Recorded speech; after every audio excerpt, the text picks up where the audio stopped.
Thank you, Eve. As president of the Canadian Pain Society and a pediatric pain anesthesiologist, I am completely passionate about preventing and treating pain. So I would like to thank you, the Academy. I've always wanted to say that. I'd like to thank the Academy for devoting an entire day to this debilitating disease affecting so many Canadians. I'm not a neuroscientist. I'm not sure why I'm at the neuroscience panel, but I am going to try and translate these mechanisms into manifestations for patients, although I would like you to bear in mind that perhaps a patient would be better placed to do this. Perhaps you know someone with chronic pain. They look fine, they're smiling, can't be that bad. We all have pain, so suck it up. People with chronic pain are depressed, lazy, attention-seeking. People who take pain medications are weak, and if they take opioids, they're addicts.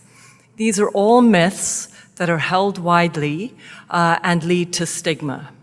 And furthermore, pain is invisible and it's subjective, which leads to patients not being believed, even by healthcare providers.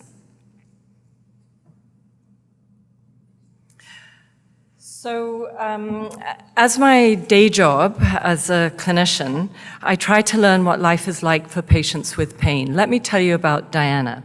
Diana is a 50-year-old woman who's involved in a major catastrophic road accident during which she sustained really major life-threatening injuries. She spent 3 months in Sunnybrook Hospital. She made a remarkable recovery, largely due to her resilient nature and her physical fitness. But she had a partial spinal cord injury that left her with debilitating neuropathic pain that she has all the time. So she has spontaneous pain, which is described as burning electrical searing in both legs all the time for 30 years, often moderate and severe. She also has allodynia. You've heard about what that is like. So the bed sheets will lead to a searing pain that interrupts her sleep. She has bouts of depression. She had to give up her beloved tennis. She played at Wimbledon. Really, she's a remarkable woman who should have suffered less. So what do we know? We know that chronic pain is a disease. Chronic pain accompanies many conditions, but it can also be a disease in its own right. It's characterized by a malfunctioning of pain pathways that, unlike acute pain, confers no protective function. It has a massive impact on health-related quality of life. I sometimes explain to children in my clinic that it's a little bit like a fire alarm ringing, even though there is no fire. Massive impact on quality of life. We've heard about this from previous speakers. Social isolation, significant impact on mental health, doubles the risk of suicide, is really quite catastrophic. 2/3 of children who have chronic pain will go on to become adults with chronic pain, and youth with chronic pain are at increased risk of opioid addiction as adults. It is very undertreated, which I will come to in a minute. We also know that chronic pain affects about 1 in 4 to 1 in 5 Canadians, of whom about 5% have significant impact on health-related quality of life. It's much more common in the elderly. We've heard about lack of research, and we've heard that medical students get 5 times less pain education than vets. I'm not suggesting that we take our children to the vet, but you can see where the logic could go. And you've heard about the impact on the Canadian economy. So what should we do? We clearly need to address education and research, but as a clinician, I am really concerned about the fragmented access to care, particularly for the vulnerable. So the young, the old, people from remote and rural communities, indigenous populations, and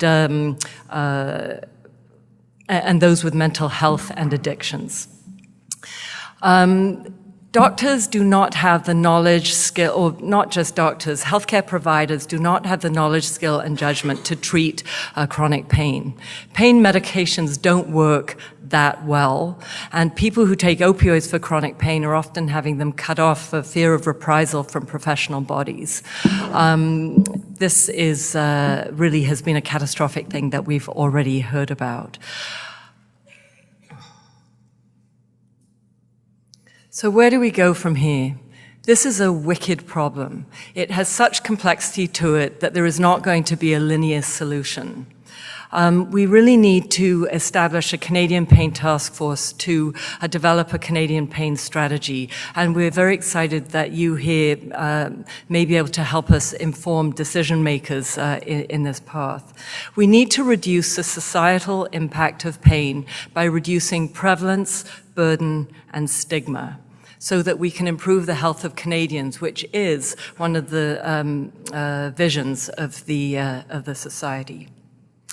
And so I leave you with one final thought, that 1 in 5 Canadians, or one in 5 Canadians, I have a wish for them, that they see providers who know how to treat them, that they receive treatments that work, and that they don't have to suffer. It's bad enough adults suffer from this, but kids with chronic pain that I see every day in my clinic, it is really tragic. By the way, Diana's my mum, and she should have suffered less. Thank you.